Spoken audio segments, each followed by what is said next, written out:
Galileia, e os filhos de Zebedeu e outros 2 de seus discípulos.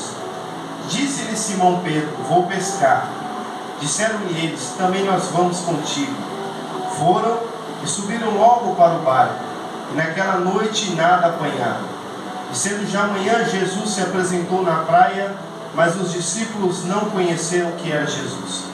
Disse-lhe, pois, Jesus: filhos, tendes alguma coisa de comer? Responderam-lhes: não. E eles lhe disse: lançai a rede para a banda direita do barco e achareis.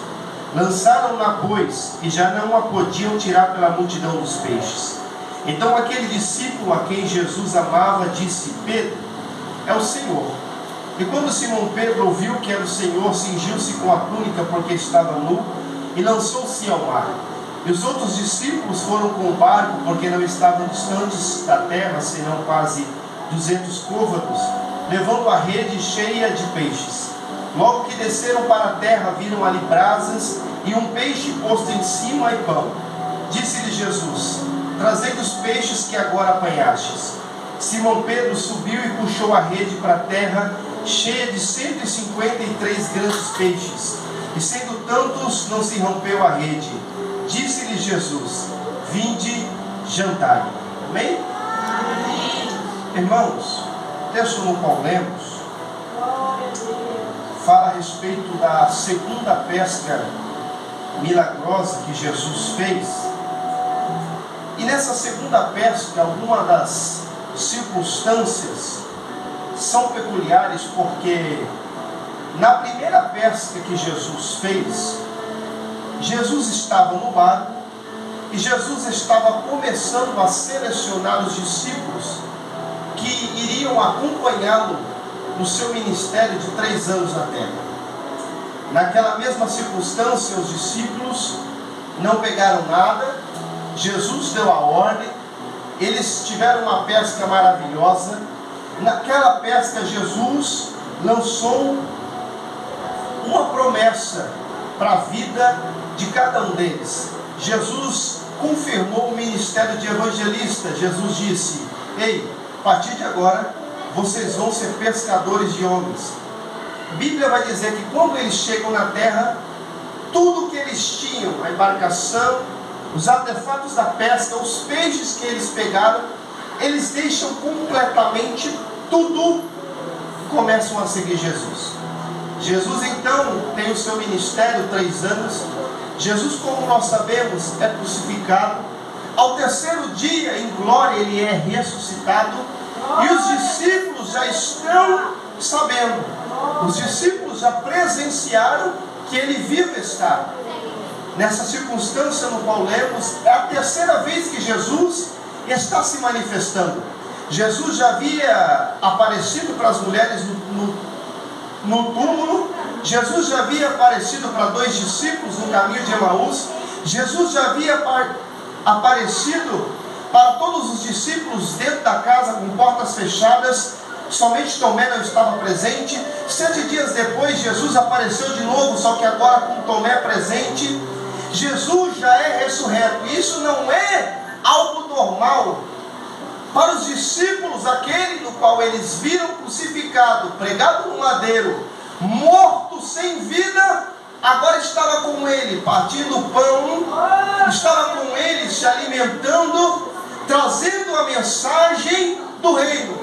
Mas mesmo assim, o coração deles, a alma deles continua pesorosa, principalmente de um discípulo em específico, Pedro. Porque Pedro, por mais que ele já presenciou que o seu mestre vive, ele ainda não conseguiu reatar com Jesus.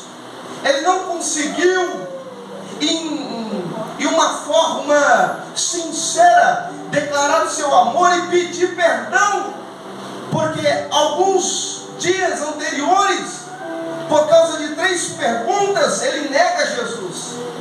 E a Bíblia vai dizer que quando ele nega, o galo canta e Jesus de longe olha para ele. E eu fico imaginando o olhar de Jesus. Pedro chora amarguroso, sai triste, mas agora Jesus já é vivo.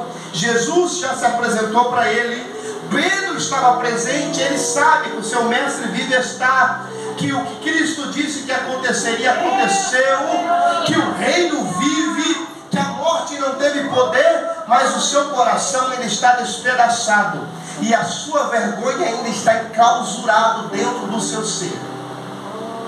Jesus aparece para todos eles, e agora inclusive para Tomé. Só que depois que Jesus se retira, Pedro decide voltar para onde Jesus já tinha tirado ele. A Bíblia vai dizer que Pedro, ele olha para os discípulos e diz: eu vou pescar.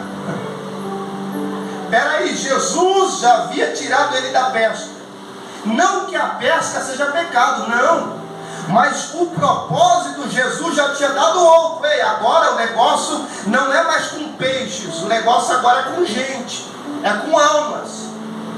Só que Pedro está envergonhado. Pedro sabe que ele desapontou. Pedro sabe que ele envergonhou-se a si mesmo por ter negado Jesus diante de perguntas. Porque sabe qual que é um dos problemas de Pedro? A falta de constância. Porque Pedro uma hora está disposto a arrancar a espada e cortar a orelha de um. Só que no outro momento ele está disposto a negar com simples pergunta. Pedro não tem constância a ponto de numa hora tu és o Cristo, Pedro, o Espírito Santo que declarou na sua boca. Alguns minutos depois Pedro já está dizendo: tu não vai morrer não, Jesus. E Jesus olha para ele e diz: sai, Satanás. E Pedro está despedaçado. Pedro fala: eu vou pescar. E quando Pedro decide voltar a pescar, Maria Angélica, aí que está um grande problema. Guarde isso no seu coração. Existem muitas pessoas que tem você, que tem eu como espelho. Se você desiste, ele vai desistir também. Se você para, ele vai parar também. Natan, eu sou esse... você que acha. Tem sempre alguém se espelhando em você. Tem sempre alguém usando você como parâmetro. Natan, mas eu sou tão fraco, tão falho, tão... a gente é mesmo. Mas sempre tem alguém que conta com a gente. Pedro então, ele fala: eu vou pescar. E quando ele fala que ele vai pescar, todos os outros discípulos, porque no primeiro momento, quando Jesus vai pescar ele, está ele mais dois. Só que agora para desistir não está só dois, está arrastando um monte junto. Para pescar estava ele mais dois no barco. Só que agora para desistir está ele 6, 7 indo junto. Olha para alguém e diga assim: se tu desistir, muita gente vai desistir também. Se você desiste, a sua casa desiste. Verdade. Se você desiste, tem muita gente, os teus filhos vão desistir. Se você parar, o negócio que está ruim vai ficar pior. Verdade, sim. Pedro então ele fala: não, eu vou voltar para o mar. E os discípulos falam: a gente vai junto.